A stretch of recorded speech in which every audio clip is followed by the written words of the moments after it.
Teacher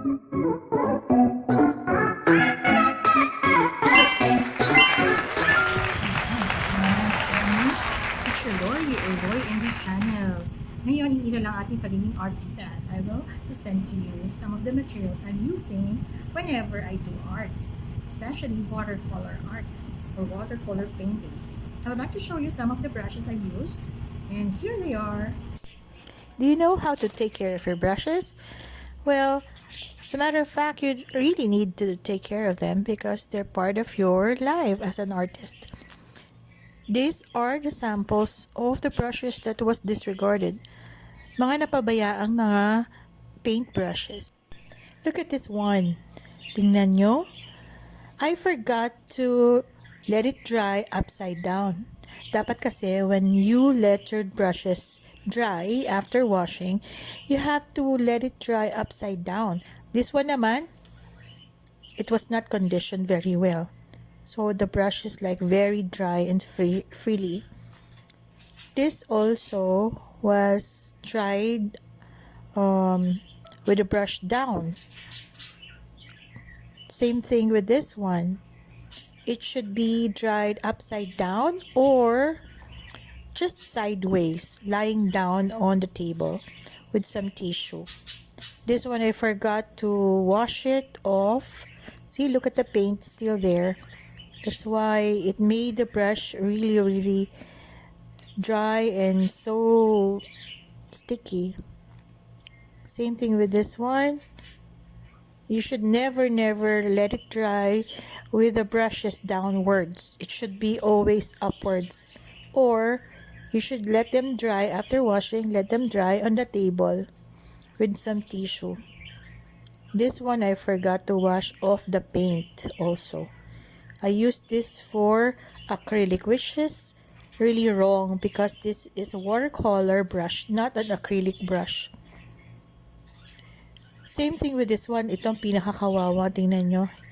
We could never put it back. It could never be the same again. Once you disregard or once you don't take care of your brush, ay nako, wala na. Sira na sila.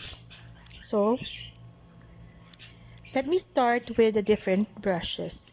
This one I'm gonna show you are what we call the fun brush. The fun brushes are used for painting some trees, bushes, and some grasses. Next one, flat brushes. The flat brushes could be used when you use watercolor and paint some background. We use the natural hair for the bristles. You have to check it if it's natural hairs because it absorbs more water than the nylon or the artificial bristles. If it's soft, when you touch it and it feels like a real hair, then it is good for watercolor. This one also was left with a dry acrylic paint. This one is a nylon brush. Although it's a nylon brush, it's soft. It could be used in watercolor. This one is filbert brush. Filbert is like a flat brush but with a rounded edge.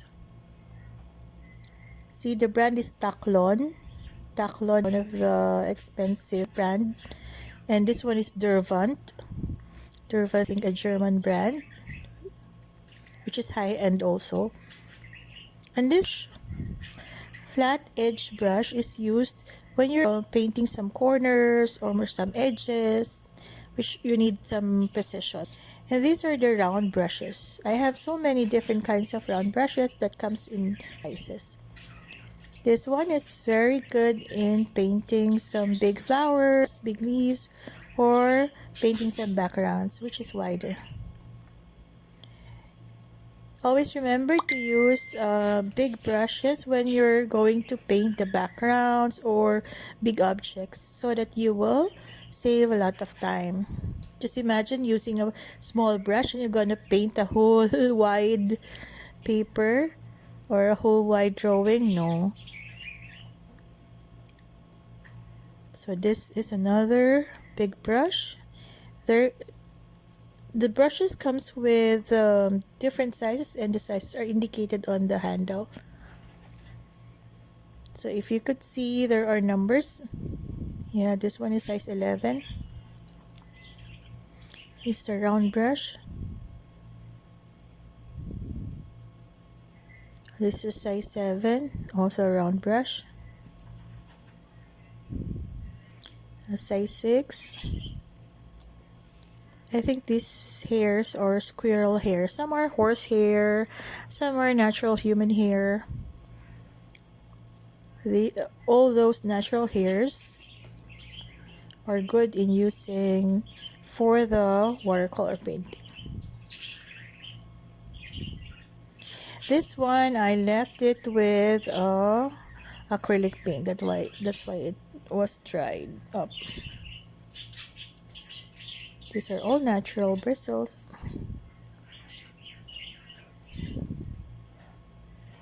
This is size 3.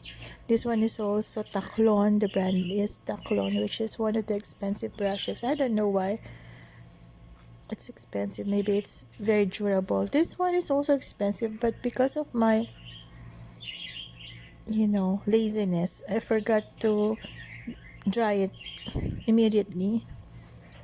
That's why the covering paint tarnished. Most of the handles are made of wood, but this one is made of nylon. So these are nylon round brushes. Although it's nylon, and artificial, it's also good for watercolor because it's very soft. These are actually round brushes which are pointed round brushes. The pointed round brushes are good for painting some details like the eyes, the hair, the eyelashes.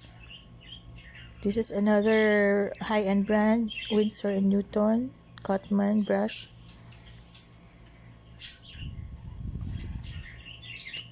This is an affordable brand, Lino. This one is Prang. It comes with, of course, a set, the watercolor set. I have never used it yet. And this one is an affordable brush. Very affordable. It comes with a set. This is a Chinese brush. We have lots of it in the Philippines. See, it's only 20 pesos. Chinese brush, Christine. It's still taped and still unused. These were the pointed ones, which are good for details. It comes with different sizes. These are size 2, this size 6, size 2. And of course, don't forget to use these are the sponges which we could use in softening our details. Oh, this one are the modern brushes. See? I forgot what they call this one. It has a water reservoir inside. The brand is Sakura. And you can open it, fill it up with water.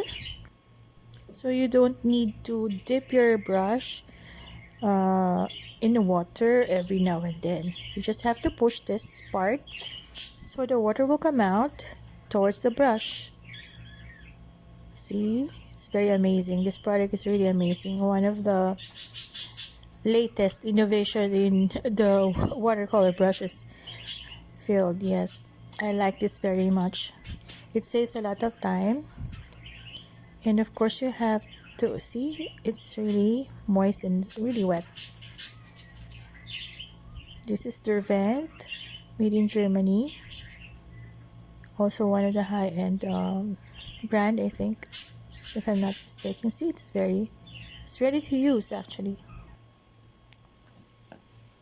Ayan, so nakita niyo na. You've seen the brushes that I'm using right now. When it comes to taking care of your brushes, don't forget those tips that I told you earlier. Okay, so that you will save your money from buying, again, too many brushes. This is just the first part of the watercolor painting series. We will for the second part. Till next vlog, thank you so much for watching. We will use some other materials that we could use in watercolor painting. Now, these are my watercolor paintings. See you then. Bye.